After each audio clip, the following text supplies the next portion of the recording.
Buenas, mi nombre es Carla Castro Cuellar. A continuación voy a presentar un punto sobre la construcción del mapa conceptual de la tarea 2 de formas de degradación. Bueno, pues primero que todo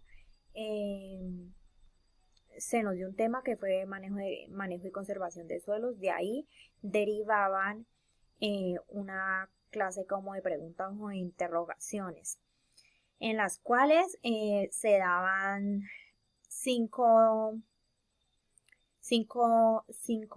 conceptos diferentes, en los cuales era estudiante 1, estudiante 2, estudiante 3 y estudiante 4 y 5. Yo escogí el estudiante 1, en el cual desarrollamos una serie de preguntas y de la cual se realizó este mapa conceptual. Bueno, pues en primer lugar podemos decir que de aquí se deriva la importancia y calidad del suelo.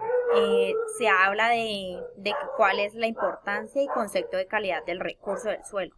Entonces, por un lado podemos ver la importancia y por acá el concepto, que se dice que el concepto es que se quiere decir la capacidad de un tipo específico de suelo de funcionar para sostener la productividad de las plantas y de los animales, de mantener o mejorar la calidad del agua, del aire y también de mantener sanidad y la vivienda de los humanos.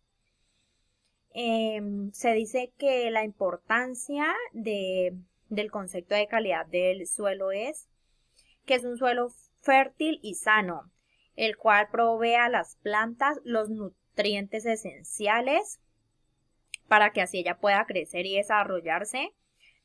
Además de eso, también las características físicas del suelo, como su estructura y sus agregados, le permiten al agua y al oxígeno llegar a las raíces de las plantas. Por otro lado, encontramos el impacto por sobreexplotación, donde aquí nos hace referencia de cómo se evalúa y cuáles son las medidas para corregirlas. Entonces podemos ver cómo se evalúa, cómo ocurre y cuáles son las pérdidas. Las pérdidas que podemos observar es que, en primera instancia es incrementar los sistemas forestales y agrovícolas y silvopastoriles. Segundo punto, incrementar la rugorosidad del terreno. Se debe controlar la escorrentía mediante zanjas de ladera y además realizar cultivos de contorno y utilizar franjas con vegetación densa. Se dice que cómo se evalúa. Entonces podemos decir que el suelo es uno de los recursos naturales que se encuentra gravemente amenazado, alrededor del 17% de la superficie terrestre. Se encuentra fuertemente degradada. Según el Centro de Información de Referencia e Información de Suelos, siendo varias las causas de que esto sea así. Entre ellas, la sobreexplotación del suelo, a su vez consecuencia de la superpoblación del planeta, que va en aumento cada vez más. También podemos ver la degradación biológica, en la que se dice que cuáles efectos benéficos y negativos de los microorganismos en el suelo. Entonces, se dice que la degradación biológica se ve representada por la reducción de materia orgánica.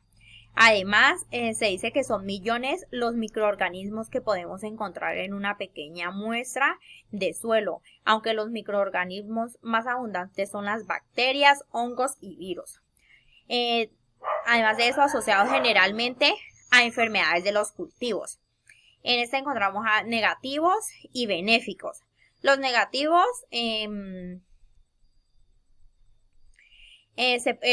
los suelos se pueden contaminar con agentes bacterianos de cólera y varios ahí mencionados. Los benéficos son las bacterias, que se consideran el grupo más diverso de microorganismos en el suelo y pueden ser benéficos o fitopatógenos.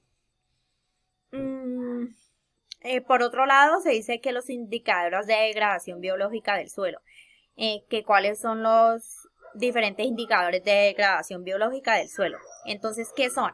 Se habla que la degradación del suelo se define como un declive temporal o permanente en la capacidad de producción que afecta los rendimientos agrícolas y la silvicultura. Asimismo, este altera los regímenes de agua. Sus indicadores serían rocas ígneas ácidas, drenajes imperfectos, en acrisoles y buenos en andosoles, entre otros también que se pueden observar. Bueno, fue la explicación sobre el mapa conceptual que realicé.